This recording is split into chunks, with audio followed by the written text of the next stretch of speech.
하나님 말씀은 요한계시록 18장 9절에서 19절까지 말씀입니다. 그와 함께 음행하고 사치하던 땅의 왕들이 그가 불타는 연기를 보고 위하여 울고 가슴을 치며 그의 고통을 무서워하여 멀리 서서 이르되 화이또다 화이또다 큰 성 견고한 성 바벨론이여 한 시간에 내 심판이 이르렀다 하리로다. 땅의 상인들이 그를 위하여 울고 애통하는 것은 다시 그들의 상품을 사는 자가 없음이라. 그 상품은 금과 은과 보석과 진주와 세마포와 자주 옷감과 비단과 붉은 옷감이요 각종 향목과 각종 상아 그릇이요 값진 나무와 구리와 철과 대리석으로 만든 각종 그릇이요 계피와 향료와 향과 향유와 유향과 포도주와 감람유와 고운 밀가루와 밀이요 소와 양과 말과 수레와 종들과 사람의 영혼들이라. 바벨론아, 내 영혼이 탐하던 과일이 내게서 떠났으며 맛있는 것들과 빛난 것들이 다 없어졌으니 사람들이 결코 이것들을 다시 보지 못하리로다.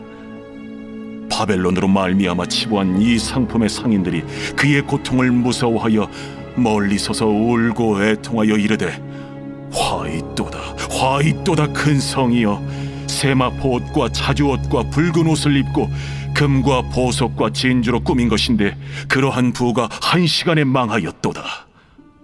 모든 선장과 각처를 다니는 선객들과 선원들과 바다에서 일하는 자들이 멀리 서서 그가 불타는 연기를 보고 외쳐 이르되 이 큰 성과 같은 성이 어디 있느냐 하며 티끌을 자기 머리에 뿌리고 울며 애통하여 외쳐 이르되 화이또다 화이또다 이 큰 성이여 바다에서 배부리는 모든 자들이 너의 보배로운 상품으로 치부하였더니 한 시간에 망하였도다. 아멘.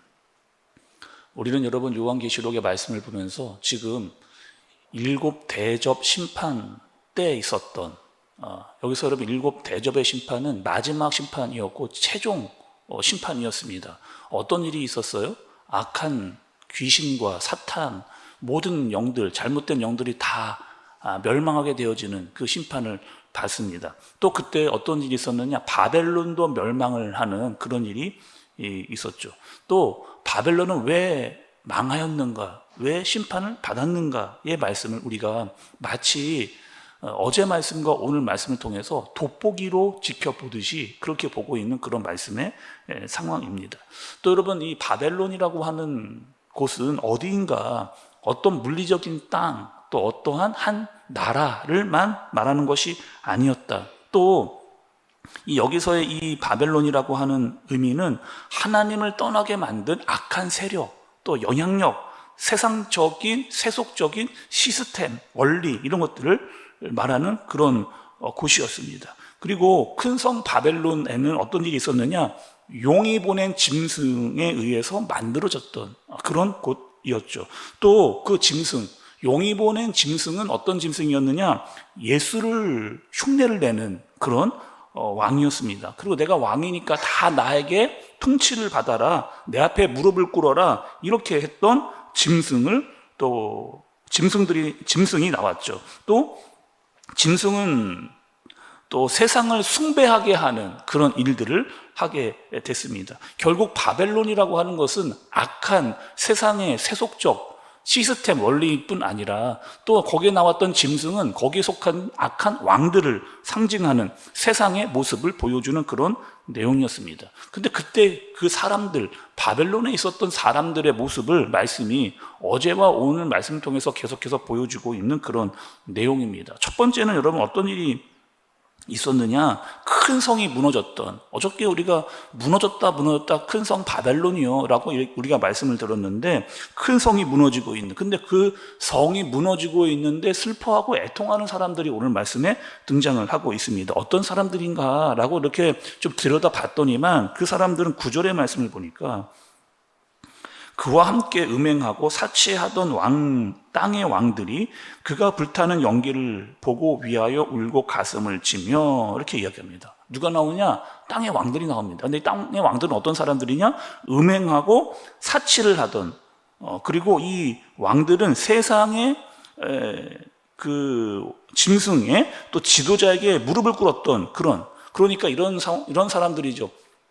세상의 잘못된 시스템, 악한 영향력에 뿌리를 박았고 거기서 삶의 기반을 뿌렸던 사람들. 그런데 우리의 우리가 쌓아 올렸던 것들이 다 무너지니까 그들이 가슴을 치면서 애통을 하고 있는 그런 모습을 보게 됩니다. 또 여러분 11절의 말씀도 좀 보세요. 11절의 말씀을 보면 땅의 상인들이 그를 위하여 울고 애통하는 것은 다시 그들의 상품을 사는 자가 없음이라 이렇게 이야기합니다. 땅의 상인들은 여러분 누구를 의미하고 있을까? 여기서의 땅의 상인들은 어떤 사람들이냐? 세상의 부를 쫓았던 사람들을 의미하고 있습니다. 그러니 이런 사람들이죠. 돈이 최고다. 돈이면 모든 거 다 할 수 있다. 그러니까 돈에 쩔쩔 매고 살았던 그런 사람들이 어떻게 되는 거예요? 세상이 무너지니까 울 수밖에 없는 그런 상황이 된 겁니다. 지금 보시면 이 상인들이 팔았던 그 바벨론에서 팔았던 여러 가지 물품들이 나오는 것을 볼 수가 있는데 여러분 12절과 13절의 말씀을 보면 아주 자세하게 나와 있는 것을 볼 수가 있습니다. 보세요. 한번 눈으로 한번 보시면 12절과 13절에 금과 은과 보석과 진주와 세마포, 자주 옷감과 비단과 각종 향목, 그 외에도 계속해서 여러 품목들이 나오면서 13절 마지막 부분에 보니까 누구까지요? 사람의 영혼까지. 아니 사람의 영혼까지 팔아서 이 땅에서 부와 이익을 가지려고 했던 사람들이 등장을 하고 있었던 그런 사람들. 근데 내가 취했던 모든 것이 다 사라지고 무너지고 멸망을 받으니까 이들은 땅의 상인들을 울 수밖에 없는 그런 상황이 일어나게 된 겁니다. 또 여러분 19절의 처음 부분을 좀 보세요. 19절의 처음을 좀 보시면 티끌을 자기 먹으래 뿌리고 울며 애통하며 외쳐 이르되 화이트다 화이트다 이 큰 성이요 바다에서 배 부리는 모든 자들이 이렇게 얘기합니다. 배를 부리는 모든 자들. 그래서 이 사람들은 누구냐? 바다에서 일하는 사람들을 이야기하고 있습니다. 한마디로 말하면 상징을 이야기하는 것인데 우리가 여러분 그 계시록에서 바다가 주는 의미, 바다가 주는 상징이 있었습니다. 어떤 여러분 상징이었어요? 바다가 주는 의미와 상징. 계시록에서의 바다는 어두움이었습니다. 그리고 혼란이었거든요. 그래서 지금 땅 아래, 그래서 이 땅의 왕들 아래서 땅의 상인들에 속해서 일하던 세속적인 사람들을 지금 표현하는, 그러니까 악한 영향력 아래서 일하면서 돈을 벌고 있었던 사람들을 바다에서 배부리는 모든 사람들이라고 이렇게 표현을 하고 있는 겁니다. 이 사람들도 지금 마찬가지죠. 그 어두움에서 일했던 사람들, 또 혼란 가운데 일했던, 그 속에서 일했던 그 사람들도 지금 애통하며 울 수밖에 없는, 땅의 왕과 상인들이 무너지자 이 사람들도 같이 무너지고 있는 그 모습을 보여주고 있습니다. 오늘 여러분 이 세 종류의 사람들이 등장하잖아요. 땅의 왕, 또 땅의 상인, 또 바다에서 일하는 모든 자들의 공통점이 오늘 본문에 등장을 하고 있습니다. 10절과 17절과 19절에 보면 똑같이 반복을 하는데 한 시간에 망하게 되어지는, 이 말씀 여러분 한 시간에 다 망해진다라고 하는 말씀은 어제 말씀에도 등장했던 그 말씀, 언급되었던 그 말씀이죠. 어떤 것을 이야기하는 거예요? 땅의 왕들, 땅의 상인들, 그리고 배를 부리며 살았던 모든 사람들이 자기가 쌓아놓았던 것들이 다 무너지는, 완전히 다 무너지게 되어지는 그런 상황을 말씀으로 보여주는 겁니다. 창세기 보면 여러분 아브라함이 이럴 때가 있었잖아요. 하나님께서 아브라함의 갈대아 우르로 가라 라고 갈대아 우르로 출발을 했습니다. 근데 아브라함이 갈대아 우르로 출발하자마자 만난 것이 있었거든요. 무엇이냐? 기근을 만났습니다. 아브라함이 하나님의 말씀대로 출발을 했어요. 아니 하나님께서 말씀대로 출발하라고 해서 갈대아 우르로 갔는데 그건 좋은 일만 생기고 어려운 일이 생기지 않아야 되는데 출발했는데 어떤 일이 생긴 거예요? 기근을 만났습니다. 경제적인 어려움을 만나게 된 거죠. 그때 아브라함이 어떻게 했을까 여러분? 애굽으로 갔습니다. 기근을 만나니까, 경제적인 어려움을 만나니까 아브라함이 애굽으로 갔어요. 그런데 애굽으로 갈 때 하나님께 묻지 않았습니다. 기도하지 않았어요. 그냥 내 마음대로 경제적인 어려움이 오니까 애굽으로 들어가면 살겠다 싶어서 애굽으로 들어갔습니다. 애굽 가서 어떻게 했어요? 거짓말을 했습니다. 자기의 아내를 누이라고 속이는 거짓말을 하게 됐고 거의 아내를 빼앗길 상황까지 가게 된 그런 상황. 다시 말하면 이런 거죠. 아브라함에게 경제적 어려움이 오니까 내 생각대로 어떻게 해보면 되겠다라고 해서 애굽으로 들어간 겁니다. 애굽에 들어가서도 내 아내를 빼앗길 것 같으니까 내 누이라고 속이는, 자꾸 이 경제적인 어려움 때문에 내 생각대로 하다가 일이 여러 가지로 꼬이고 어려운 일을 만나게 되어지는, 자기가 받았던 영적인 모든 축복까지 다 빼앗길 뻔했던 그런 일을 보게 되는 거죠. 여러분, 우리도 그렇잖아요. 세상에서 잠깐의 부를 얻으려고 했다가, 말씀적이지 않고 세상적인 방법으로 내가 머리를 굴려가지고 어떻게 해보려고 했다가 죄를 짓게 되고 빠지게 되어지는 그런 일, 그 때문에 하나님과 관계가 멀어지는 그런 일이 생기곤 하는 거죠.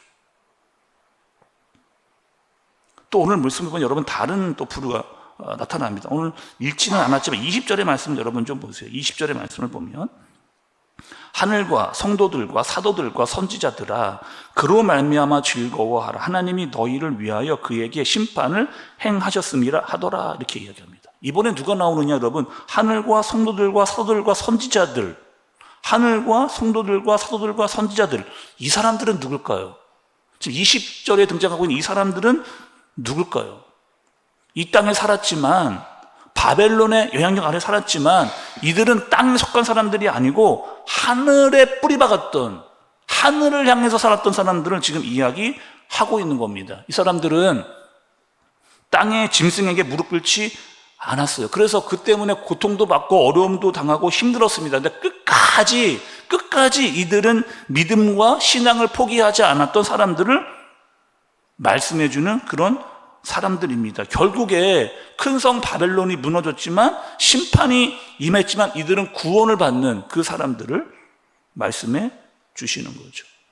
오늘 말씀을 통해서 오늘 요한이 우리에게 알려주는 사실이 있습니다. 마지막에 진짜 웃는 자가 누구냐? 마지막에 진짜 웃는 자가 누구냐? 진짜 마지막에 승리하는 자는 누구냐? 누가 기뻐하는 자여? 누가 정말 슬퍼하는 자가 되겠느냐?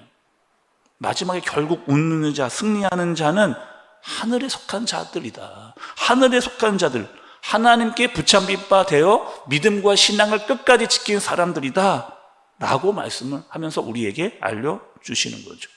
우리는 여러분 어떤 부류에 속한 사람들이에요? 우리는 어떤 사람들입니까? 땅에 속한 자입니까? 아니면 하늘에 속한 자입니까? 짐승의 영향력을 받으면, 또 짐승에게 무릎을 꿇으면 잠시 동안의 평안을 얻을 수도 있습니다. 땅의 부도 잠깐 얻을 수 있죠. 편하게 살 수 있습니다. 그러나 그 바벨론은 결국에 몰락한다, 무너진다라고 하는 사실을 보여주는, 그러나 더 중요한 것, 영원한 것이 있다는 거예요. 거기에 우리는 투자를 해야 된다, 이렇게 말씀해 주시는 거죠. 예수님께서도 이 땅에 계실 때 이런 말씀을 하셨습니다. 여러분, 누가복음 12장에 가면 어리석은 부자 이야기가 나와요. 누가복음 12장에 가면 어리석은 부자 이야기가 나옵니다. 어떤 부자였어요? 자기가 하는 것마다 다 잘 돼요. 너무 잘 됩니다. 농사를 졌는데 농사가 너무 잘 되는 거예요. 그래서 더 이상 이 곡식을 거두어서 어디다 쟁겨놓을 곳이 없는, 모든 곡간이 가득가득 차는, 그래서 더 큰 곡간을 짓자, 더 많은 재물을 쌓자, 이렇게 너무 잘 된 거, 너무 좋은 상황이잖아요. 근데 하나님이 그 부자에게 뭐라고 말씀하시는 거예요? 한번 찾아보겠습니다. 누가복음을 갈게요. 누가복음 12장 20절입니다. 누가복음 12장 20절 같이 읽어볼게요. 시작. 하나님이 이르시되 어리석은 자여, 오늘 밤에 내 영혼을 도로 찾으리니 그러면 내 준비한 것이 누구의 것이 되겠느냐 하셨으니. 제가 읽어볼게요. 하나님은 이르시되 어리석은 자여, 오늘 밤에 내 영혼을 도로 찾으리니 그러면 내 준비한 것이 누구의 것이 되겠느냐 하셨으니. 농사가 너무 잘 됐습니다. 곡간에 가득가득 자기 것을 채워놨습니다. 또 다 그것이 내 것이라고 여겼던 부자, 영혼에서 단 1도 투자하지 않았습니다. 그것이 그 내가 쟁겨놓았던 그 모든 것들이 다 나를 지켜줄 거라고 생각을 했던 거죠. 그 어리석음. 그런데 하나님께서 그 영혼을 가져가시면 그 모든 것들은 다 아무것도 아니고 끝이다 라고 말씀해 주시는 겁니다. 우리는 여러분 어떤 사람들이에요? 정말 세상에 속한 사람들입니까? 하나님께 속한 사람들입니까? 큰 성 바벨론과 무너질 사람들입니까? 아니면 하늘에 뿌리 박은 그런 사람들입니까? 우리는 여러분 매일매일 선택을 해야 돼요. 매일매일 결정을 해야 됩니다. 이 땅에서의 제한적이고 유한적인 삶을 사는 것이 아니고 하늘의 평화와 영원한 생명을 위해서 그 영혼에 대한 가치를 우리가 분명히 깨닫고 알고 살아가는 저와 여러분들 되어지시길 예수님의 이름으로 축복합니다. 기도하겠습니다. 하나님 아버지, 오늘 큰 성 바벨론 속에 있는 두 부류를 봤습니다. 우리는 세상과 함께 무너지는 사람들이 아니라 하늘에 뿌리 박은 사람들로 살게 하여 주옵소서. 한순간에 무너지는 세상의 것을 의지하지 않고 오직 영원하신 하나님, 영원하신 나라, 영원한 생명을 알고 거기에 소망을 두고 살아가게 하여 주옵소서. 예수님의 이름으로 기도드리옵나이다. 아멘.